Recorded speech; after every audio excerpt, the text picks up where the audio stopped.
நீ இந்த போர்ஸை கிழிக்கிறதுக்கு நிர்பந்தப்படுத்தின என்ன எஸ்பியா டிஎஸ்பியா யார உத்தரவு கொடுத்தாங்க அதை சொல்லுங்க. டிஎஸ்பி கேட்டா தெரியலன்றாங்க, இன்ஸ்பெக்டர் கேட்டா தெரியலன்றாரு, அந்த பகுதி அந்த காவல் அதிகாரி கேட்டா தெரியலன்றாங்க. அப்ப செய்தது யாரு? அப்ப அவனுடைய உள்நோக்கம் என்ன? குழந்தை அரசன் என்பவருடைய படம் இருந்தால் அவன் பட்டியல் சமூகத்தை சேர்ந்தவன், பட்டியல் சமூகத்திற்காக உழைக்கிறவன் என்கிற மனோநிலை உள்ள ஒரு பைத்தியக்காரனை தவிர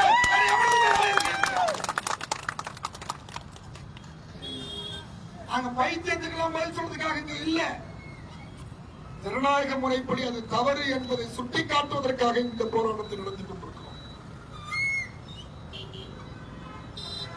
அறத்தால் ஆண்டவன், அறத்தால் வென்றவன், வடவர் சூழ்ச்சியால் மாண்டவன், எங்கள் இனத்தின் மூத்தவன், முன்னோன், அரசன் ராவணன் என்றால் அந்த ராவணனுக்கு விழா எடுப்பது என்பது எங்களுடைய பிறப்பு உரிமை. ஆரிய பார்ப்பனத்திற்கு ஆதரவாக ராவணன் செயல்பட்டவனுக்கு இங்கே கோயில் எழுப்பப்படும் என்றால் ராவணனுக்காக இங்கே நாங்கள் கோயில் கட்டுவோம், ராவணனுக்கு விழா எடுப்போம். ராவணன் எங்கள் மன்னன், தமிழ் மன்னன். தமிழ் பண்பாட்டை, தமிழ் அடையாளத்தை, தமிழ் அரசியலை, தமிழ் உரிமையை, தமிழ் மக்களின் விருப்பத்திற்கு எதிராக ராவண காவியத்தை கொண்டு வந்து நீங்கள் திணிப்பதற்கு ஒரு அரசு செய்கிறது, ஒரு அமைப்பு செய்கிறது என்று சொன்னால் அந்த அமைப்புக்கு தமிழ்நாட்டிலிருந்து தஞ்சை மாவட்ட காவல்துறை துணை போகலாம் என்ற கேள்வியை கேட்பதற்காகத்தான் இந்த கூட்டத்தில் நான் மற்ற பணிவன்பாடு தஞ்சை மாவட்ட காவல் கண்காணிப்பாளருக்கு வேண்டுகோள் விடுக்கிறேன் அல்லது கேள்வியாக எழுப்ப விரும்புகிறேன். தஞ்சாவூர்ல பிள்ளையார்பட்டியில இருக்கக்கூடிய திருவள்ளுவர் சிலைக்கு இதே கும்பகோணத்தை சேர்ந்த ஒரு தண்ணி போல காவல்துறை சுத்தி அங்கே பாதுகாப்பு இருக்கிற போது காவி சாயத்தை அடிச்சு, காவி உடை உடுத்தி, உத்தராட்ச குட்டை போட்டு பட்டம் போட்டானே, போடுற வரைக்கும் உங்க கையெண்ண பூ பறிச்சுட்டா. என்ன காலத்துல திருவள்ளுவர் காவி உடை போட்டிருந்தாரு? அவர் ஒரு சமண துறவி, பௌத்த துறவி, சமண காலத்தில் பௌத்த காலத்தில் உருவான ஒரு பெரும்புலவர், சாதிக்கு மதத்திற்கு அப்பாற்பட்ட ஒரு பெரும்புலவர். அந்த பெரும் புலவரை சாதிக்குள் அணைக்க முற்பட்டு காவி சாயம் பூசக்கூடிய ஒரு நிலைக்கு அங்கே போய் சனாதனத்தை திணிக்கக்கூடியவன் மீது தஞ்சை மாவட்ட காவல்துறை என்ன நடவடிக்கை எடுத்தது? இந்த தகவல் காவல்துறையை கையில வைத்திருக்கக்கூடிய தமிழ்நாட்டு முதலமைச்சர் திருமிகு முத்துவேல் கருணாநிதி ஸ்டாலின் அவர்களுக்கு தெரியுமா, தெரியாதா? முதலமைச்சருக்கு நோட்பேட் வைக்கணுமே, உத்தராட்ச கோட்டை கொண்டு வந்து காவி சாயம் பூசி காவி துணியை உடுத்தி, அதுவும் பொங்கல் நேரத்துல திருவள்ளுவர் நாளுக்கு கொண்டு போய் ஒருத்தன் போடுறான் அப்படின்னா அவனை இன்னொரு தேசிய பாதுகாப்பு சட்டத்தில் அடைச்சிக்கணுமா, அடைச்சிருக்க கூடாதா? அப்ப தஞ்சை மாவட்ட காவல்துறை சனாதனத்தை, இந்துத்துவத்தை, பாசிசத்தை, பயங்கரவாதத்தை, மத மோதலை, சாதி மோதலை உருவாக்க துடிப்பவனுக்கு பாதுகாப்பாளனாக இருக்கிறதா? ராவண விழா எடுக்கிற போது ராவண விழாவுக்காக ஒட்டப்பட்ட சுவரொட்டியை கிழிக்கிறீர்கள் என்று சொன்னால் இந்த காவல்துறையுடைய அணுகுமுறைகள் எவ்வாறு இருக்கிறது என்பதை தயவு கூர்ந்து திராவிட மாடல் அரசு என்று மாறிட்டிக் கொள்ளுகிற முத்துவேல் கருணாநிதி ஸ்டாலின் அவர்களுக்கு இந்த ஆர்ப்பாட்டத்தின் வழியாக கேள்வி எழுப்புகிறோம். இந்த துறை உங்க கையில தான் இருக்கா இல்லையா?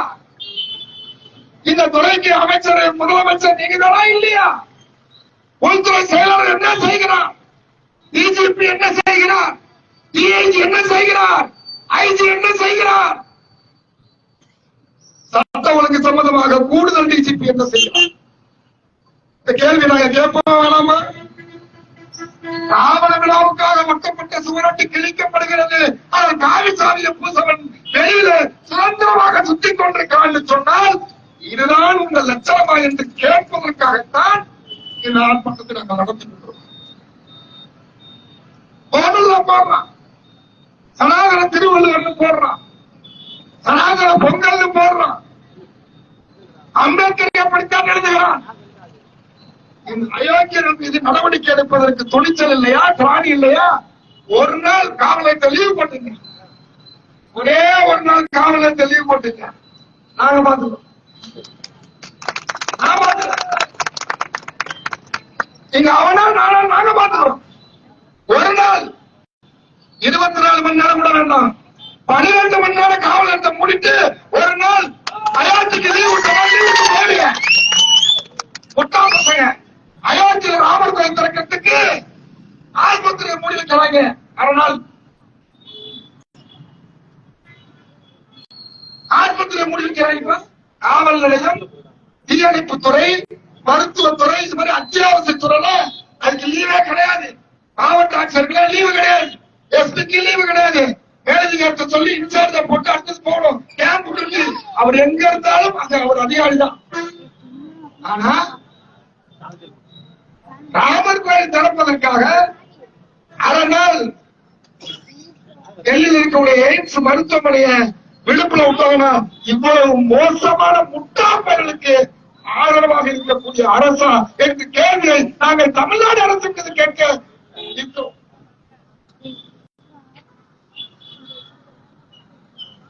அன்னை மாவட்டத்தில் அப்படித்தான் குளத்தாடு பகுதியில் சாதி ஆணவ வெறியால் ஒரு பெண் பிள்ளை இன்றைக்கு பெற்ற தாய் தகப்பனாலேயே எரித்து கொலை செய்யப்பட்டிருக்கிறார்.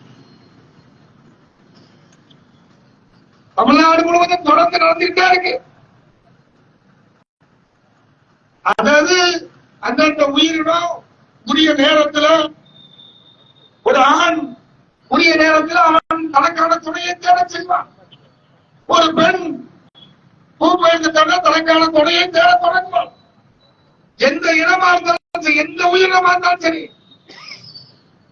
ஒவ்வொரு உயிரும் இந்த உலகத்தில் பிறக்கிற போது முதலில் உணவு என்கிற இலக்காக அது தேடி அடைகிறது. அடுத்ததாக தன்னுடைய இச்சையை தீர்ப்பதற்கு, தன்னுடைய இனத்தை பெருப்பதற்கான அடுத்தபடியே இரண்டாவது அதுதான். அப்பதான் மற்ற எல்லாம் அது இயல்பு. அதை கட்டுப்படுத்தி வைக்கணும்னு நினைக்கிற சாதி ஆதிக்கம், சாதி நெறி, அதை உடைத்துக் கொண்டு வருவதற்கு ஒரு ஆணோ பெண்ணோ தயாரானால் அவரை பாதுகாக்க வேண்டியது சட்டம், அவரை பாதுகாக்க வேண்டியது காவல்துறையுடைய கடமை, அவரை பாதுகாக்க வேண்டியது அரசுடைய கடமை. ஆனால் சாதி ஆணவ படுகொலை நடப்பதை தடுத்து நிறுத்துவதற்கு தமிழ்நாடு அரசு சிறப்பு சட்டம் இயற்ற வேண்டும் என்கிற கோரிக்கை நாங்கள் வைக்கிறோமே, இதுவரை அந்த கோரிக்கையை ஏற்றுக்கொண்டு ஒரு சிறப்பு சட்டத்தை உருவாக்க எப்படி பட்டியலின மக்களுக்கு ஆதரவான அல்லது பிற்படுத்தப்பட்ட மக்களுக்கு ஆதரவான அரசு என்று நான் சொல்ல முடியும். 40 விழுக்காடு ஒன்றிய அரசால் வழங்கப்படுகிற நிதி, 60 விழுக்காடு மாநில அரசால் நம்மால் வழங்கப்படுகிற வரி அடிப்படையில் உருவாக்கப்பட்டிருக்கிற நிதி, இந்த 2 நிதியும் சேர்ந்து 100 விழுக்காடு இருக்குமேனால் அந்த 100 விழுக்காட்டு நிதியை பட்டியல் சமூக மக்களுக்கு துணை பட்ஜெட் என்று சொல்லக்கூடிய சிறப்பு உட்கூறு திட்டம், ஸ்பெஷல் காம்பனன்ட் புரோகிராம் என்று சொல்லக்கூடிய அந்த சிறப்பு உட்கூறு திட்டத்தை நடைமுறைப்படுத்த வேண்டும் என்று 1979ஆம் ஆண்டிலிருந்து பாராளுமன்றத்தில் விவாதிக்கப்பட்டு அது ஒரு அரசாணையாக இருந்து வருகிறது, வழிகாட்டப்பட்டிருக்கிறது. ஆனால் இன்று வரை 75 ஆண்டு காலம் கடந்துவிட்டது. சுதந்திர இந்தியாவில் 75 ஆண்டு காலம் இந்த தமிழ்நாட்டை மாறி மாறி ஆண்ட எந்த அரசுகளும் இந்த பட்டியல சமூகத்திற்கான உரிமையை நிலைநாட்டும் வகையில் அந்த ஸ்பெஷல் காமன் புரோகிராம் என்று சொல்லக்கூடிய சிறப்பு உட்கூறு திட்டத்தை இதுவரை நடைமுறைப்படுத்த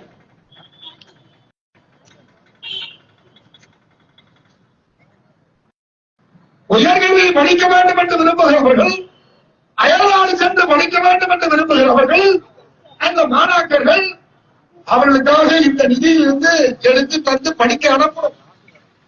2017, 18, 18, 19, 19, 20 அந்த 3 ஆண்டுகள்ல மட்டும் வெறும் 4 பேர் தான்.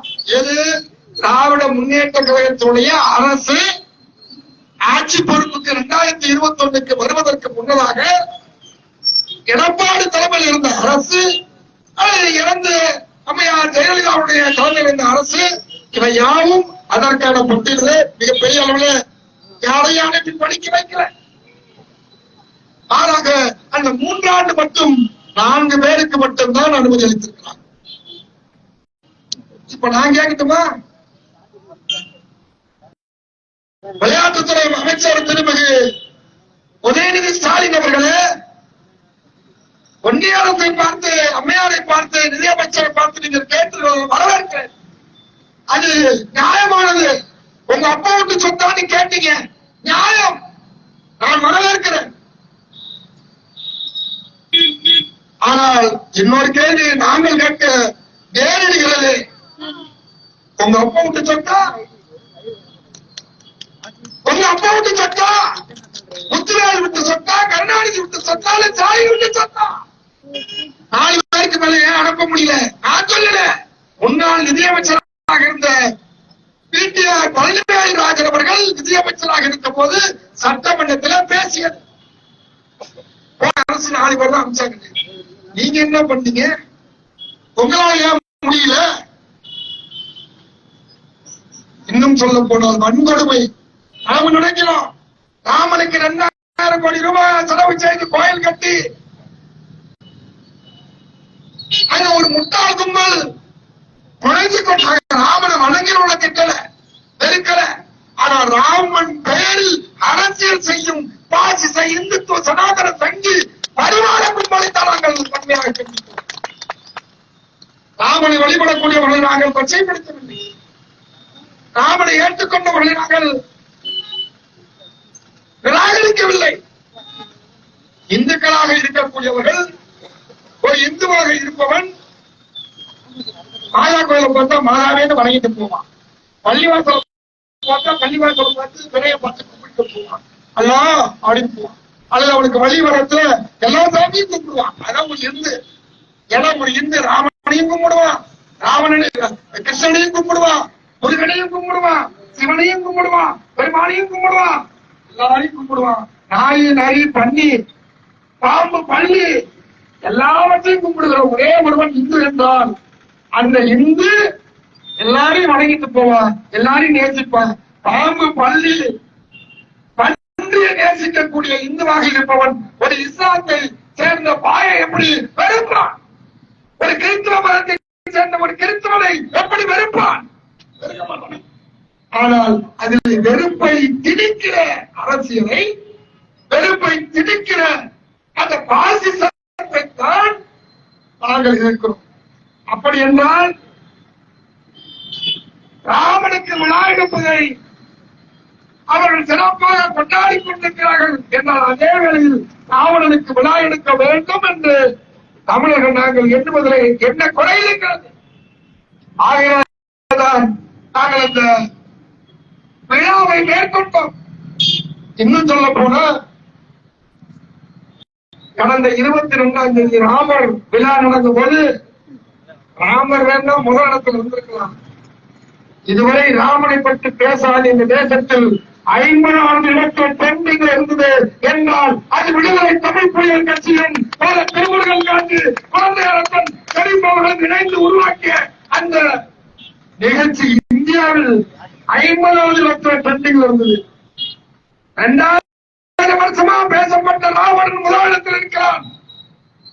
பெரியார் காலத்தில் பேசப்பட்ட ராவண லீலா இன்றைக்கு குழந்தை அரசன் காலத்தில் பேசப்படுவதற்கான ஒரு சூழலை உருவாக்கி பேச வைத்து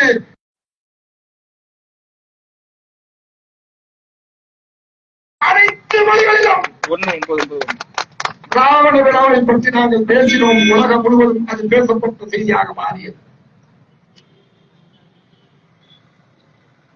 இன்னைக்கு ஓபிசி என்று சொல்லக்கூடிய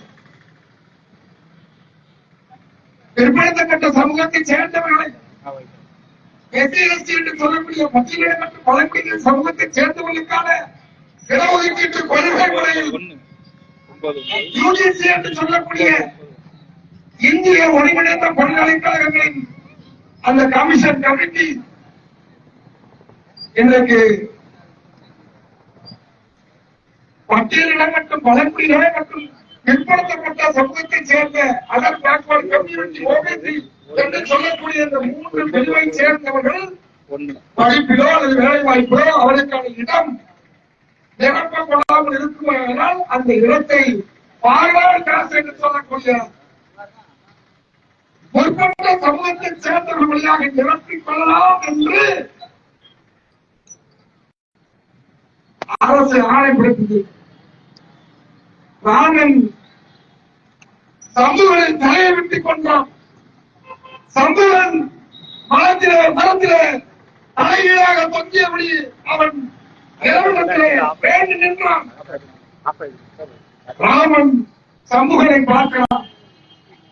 சமூகன் தலைகீழாக நின்று வேண்டுதல் செய்வதை, வேள்வி இருப்பதை, இறைவனை நோக்கி தியானம் இருப்பதை அவன் பார்க்கிறான். நான் இறைவனை காண விரும்புகிறேன், முக்தியோட விரும்புகிறேன் என்று அவன் சொன்ன மாத்திரத்திலே அவன் தலை வையப்படுகிறது. ராவன் கரையத்தில் இருந்த வாழால் சம்புடைய தலை வெட்டப்படுகிறது. ராவணத்தில் காதில் விழுந்ததாம். தேவி கேட்டார்களாம், தேவர் குலத்தை சேர்ந்த ஒரு பிள்ளை உயிருக்கு போராடி கொண்டிருக்கிறது, ஏதோ ஒரு அபத்தம் நடக்கிறது என்று சொன்னார்களாம். பட்டியல சமூகத்தை சேர்ந்தவன் இறைவனை வணங்கிக் கொண்டிருக்கிறான். அப்படி வணங்குவதனாலேயே நீங்க எல்லாம் கெட்டிவிட்டது, என் பிள்ளை உயிர் போகிற நிலையில் இருக்கிறது என்று தேவர் குலத்து பிள்ளை உயிரோடு போராடி கொண்டிருப்பதை, செத்து கிடப்பதை இதனால்தான் என்று சொன்னார்களாம். அதனால் ராமன் சமூகனை கொன்றான். இப்பொழுது நரேந்திர மோடி அரசு என்ன செய்து கொண்டிருக்கிறது? பட்டியலிடப்பட்ட பழங்குடியின சமூகத்தைச் சேர்ந்தவர்களுக்கும் ஓபிசி என்று அழைக்கப்படுகிற மிகவும் பிற்படுத்தப்பட்ட சமூகமாக இருக்கக்கூடிய இந்த மக்களை ராமன் எப்படி சமூகத்தை கொலை செய்தாரோ அதே போல இன்றைக்கு நரேந்திர மோடி அரசு இந்த 3 சமூகத்தையும் இன்றைக்கு உயிரோடு தலைவெட்டுகிறது. இனி படிக்க வாய்ப்பில்லை, வேலைக்கு போக வாய்ப்பில்லை, அவளுக்கான வாழ்வாதார உரிமைக்கு வாய்ப்பில்லை, சமூக நீதி கிடையாது, ஆண்டாண்டு காலமையாக அருமையாக இருக்க வேண்டும், கல்வி கற்கக்கூடாது, மீண்டும் கல்வி கற்றாலும் காதிலே திராவிடம் குட்டப்படும், உன் நாக்கு அறுக்கப்படும் என்று மனிதர்ம சட்டத்தை நடைமுறைப்படுத்துவதற்கு நரேந்திர மோடி சர்க்கார் செய்கிறது என்று சொன்னால் அதை எதிர்த்து கேள்வி கேட்பதற்கு தமிழ்நாடு அரசும் தமிழ்நாட்டில் இருக்கக்கூடிய நாங்களும் போராட வேண்டும் என்றால் அந்த போராட்டத்தை ஊக்கப்படுத்த வேண்டியதை ஒழிய, ராமனை முன்னிலைப்படுத்த வேண்டியதை ஒழிய, அந்த அறமன்னன் அன்பு வேந்தன் அந்த மிகப்பெரிய நன்னெறி கொண்ட அறநெறி கொண்ட அந்த மாமன்னனை நாம் ஏற்றுக்கொண்டு வெளிநடக்க வேண்டிய தேவை. நான் ஒன்றை சொல்லி முடிக்கிறேன். சீதாபுரத்தை ராமன் காட்டிலிருந்து அழைத்து வருகிறார். ராவணனை வதம் செய்துவிட்டு அழைத்தவர்களாக சொல்லப்படுகிறது.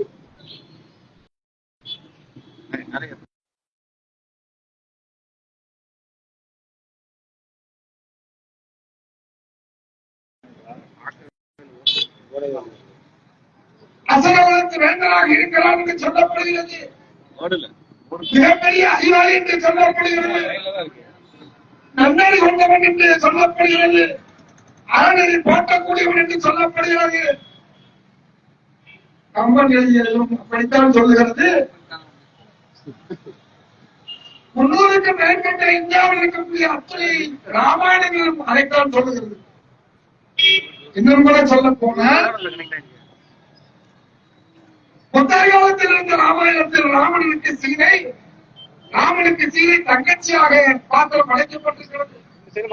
அதே காலத்தில் இன்னொரு ராமாயணத்தில் ராமனுக்கு சீதை, அதாவது சீதைக்கு ராமன் சித்தப்பா என்று பாத்திரம் படைக்கப்பட்டிருக்கிறது. எல்லாத்தையும் கொண்டு போய் அந்த சின்ன ராம காவானை கொண்டு வந்து இன்னைக்கு ஒரு பெரிய பார்த்து ஆரிய பார்ப்பனிய அந்த வருடாசிரம இந்துத்துவ சனாதன பாசிச கொள்கையை பாதுகாப்பதற்காக சூரிய குலத்திலே பிறந்து சூரியனை வழங்கிய சத்திரிய குலத்தைச் சேர்ந்த ராமனை ஆரிய குலத்திற்கு எடுவழி செய்கிற மன்னனாக மாற்றிய அந்த கலாபாதத்தில் சொல்லப்பட்டுள்ளது. அவன் சொல்லுகிறான், நீ பேரவையாக இருக்கிறாய், ராமன் எப்படி உன்னை பார்த்துவிட்டு சொல்ல முடியும் என்று தன் மனைவியை பார்த்து தன்னுடைய மனைவியின் மீது கலங்கம் கற்பிக்கும் வகையில் தன் மனைவிடத்தில் நேரடியாக கேட்கிறான். இதுதான் ராமன். அவன் கர்ப்பாளியாக இருக்கிறான். நடு காட்டிலே கொண்டு போய் சீதா பிராட்டியை விட்டுவிட்டு சென்று ராமராஜ்யம் உருவாக்க வேண்டும் என்று விரும்புகிற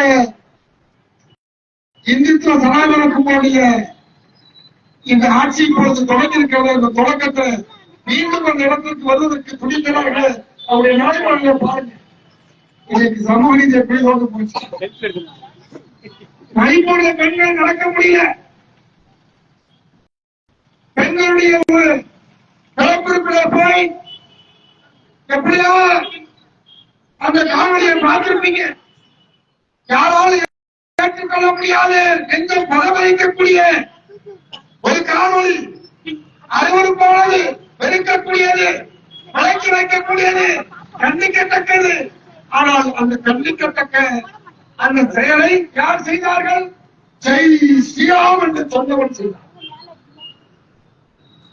ஜெய் ஸ்ரீராம் என்று சொன்னவன் செய்தார். ராமனை போட்டி புகழ்ந்து கொண்டிருக்கக்கூடிய ஒரு செய்கிற வேலை என்னவாக இருக்கிறது என்று சொன்னால், ராமன் பெண்ணை காட்டில விட்டான். அது கர்ப்பவதியாக இருக்கக்கூடிய கருவுற்ற பெண்ணாக இருக்கிற போதே விட்டான். ராமன் தன் மனைவியை சந்தேகப்பட்டான். ராவனுக்கு ஒரு சிறப்பு கூட உண்டு. பெண்களை தொட்டா அவருடைய தலை வெடிச்சு எழுதப்பட்டிருக்கு. சீதா பிராட்டியை ராவணன் தொட்டிருந்தால் ராவணன் தலை வெடிச்சு சென்றிருப்பான். இப்ப இங்க ஒரு சந்தேகம் வருது. ராமன் தலை செய்துதான் சீதா பிராட்டியை அழைச்சு வந்தாரா, அல்லது ராவணன் சீதையை தொட்டதுனால தலை வெடிச்சு செத்து அதனால இந்த கேள்வி. ஏன்னா ராமன் போர்ல பெரிய வீரன் என்று எழுதப்பட்டிருக்கிறது. ஆனா எண்ணூறு வழக்கத்துல என்ன பழமொழி இருக்குன்னு பெரியவங்க இருக்காங்க. சோத்து கொண்டாரம் அப்படிதான் திட்டுவோம். கொண்டாரம் ராம், சோத்து கொண்டாரம். கொண்டாரம்னா ராம். ராமன் ஒரு சோத்து கொண்டாரம் சொல்றத வழக்கத்துல இருக்கு. தனிராமன் சொல்லுவான். ஏன்னா தனிராமன் அப்படின்னு திட்டுவான் ஊர்ல. என்ன உட்கார்ந்தா சோம்பேறி ராமமாரி உட்கார்ந்து இருக்கா அப்படின்னா. ஏன்னா ராமன் ஒரு சோம்பேறி. ராமன் ஒரு மிகப்பெரிய கதாபாத்திரத்தில் எழுதப்பட்டது. ராவணன் தான் பெரிய மன்னன். ராவணன் தான் அது கதை தான். இன்னும் கதை. ராவனுக்கு நீங்கள் உயிர் ஊட்ட முயற்சித்தால் ராவணனுக்கு நாங்கள் உயிர் ஊட்டுவோம். ராவணன் எங்கள் குலத்தின் மன்னன். இந்த கதை என்ன சொல்றது? ஆரியம் திராவிடத்தை, ஆரியம் தமிழனை, ஆரியம் தமிழ் மக்களை வென்றதாக கலைஞர்கள் என்று சொன்னார். தோற்றவன் என் மன்னனாக இருக்குமையானால் இனி நாங்கள் தோற்க மாட்டோம், எழுவோம் எழுவோம் எழுவோம் என்று ராவணனை உயர்த்தி அதற்காக இதை எழுதி தமிழக அரசுக்கு பிரச்சனையானது. தமிழ்நாட்டு காவல்துறைக்கு இப்ப என்ன பிரச்சனை? இதை கேட்பதற்காகத்தான் இந்த ஆர்ப்பாட்டத்தில் நடக்கிறோம். ஆனாலும் சில நல்ல அதிகாரிகள் இருப்பதை நாங்கள் மறுக்கவில்லை. எந்த பிரச்சனையாலும் இதற்கு முன்பு பேசக்கூடிய இணக்கமாக இருக்கக்கூடிய அதிகாரிகள் இருக்கிறார்கள். அவர்களுக்கு நாங்கள் நல்ல உங்களுக்கு எப்படி சொல்றதுன்னா, இந்த போலீஸ் அழைப்பு போய் நாங்கள் உங்களுக்கு போலீஸ் அழைப்பு வைக்க தயாராகிறோம். ஆனால் முட்டாள்தனமாக, கோடுமுட்டித்தனமாக, தற்கொலைத்தனமாக, விவரம் இல்லாம, படிப்பறிவு இல்லாம, அனுபவம் இல்லாம, சாய்வரி தளத்தோடு அது காக்கி சட்டை திமிரோடு நடக்கக்கூடியவர் இருப்பார் என்றால் வெள்ளாட்டுக்கு மத்தியில ஒரு கருப்பாடு அல்லது கருப்பாட்டுக்கு மத்தியில ஒரு வெள்ளாடு என்பதை போல காக்கி மக்களுக்குள் மத்தியிலே ஒரு சாதி வெறியரோ அதிகார வெறியரோ மனு தர்ம சட்டத்தை நடைமுறைப்படுத்தக்கூடிய நிலைக்கு இருக்கக்கூடிய மனித உரிமையை எதிர்க்கக்கூடிய ஏற்க மறுக்கிற சட்டத்துக்கு புறமாக இருக்கக்கூடிய ஒரு காக்கி சட்டை இருக்குமே ஆனால் அந்த காக்கி சட்டையை நாங்கள் விடமாட்டோம், எச்சரிக்கிறோம் என்பதை சொல்வதற்கான ஒரு ஆர்ப்பாட்டமாகத்தான் இந்த ஆர்ப்பாட்டத்தை நாங்கள் நடத்தியிருக்கிறோம். எனவே இந்த ஆர்ப்பாட்டத்தில் வந்து பங்கேற்று சிறப்பித்துக் கொண்டிருக்கக்கூடிய இந்த ஏற்பாட்டை முன்னிட்டு செய்து நெறிப்படுத்திக் கொண்டிருக்கூடிய தம்பி கை சேகர் அவர்களே, விஜயானந்த் அவர்களே, எங்கன் பாரதி அவர்களே, பாக்கோட்டை ராஜா அவர்களே, திருப்பரங்குன்றம் மதி அவர்களே, தெற்குப்பாக்கம் திருவேணி அவர்களே, பிரபு அவர்களே, துரை பிரபு அவர்களே, சேதுராமன் அவர்களே, முரளி அவர்களே, ஹிட்லர் அவர்களே, குடிதாங்கி காந்தி அவர்களே, குடிதாங்கி கையமூர்த்தி அவர்களே, தமிழ்மாறன் அவர்களே, முருகராஜ் அவர்களே, அம்மன்குடி அன்பு அவர்களே, குமரங்குடி ரமேஷ் அவர்களே, இளையபெருமாள் அவர்களே, கௌதமன் அவர்களே, ஸ்ரீராம் அவர்களே, ராம்ஜி அவர்களே, சடப்பாடு சண்முகம் அவர்களே, துரையரசன் அவர்களே, காமராஜ் அவர்களே, முருகானந்தம் கணக்கை முருகானந்தம் அவர்களே, புண்ணியமூர்த்தி அவர்களே, அரியமங்கலம் புண்ணியமூர்த்தி அவர்களே, காப்பத்தூர் செட்டிபாபு அவர்களே,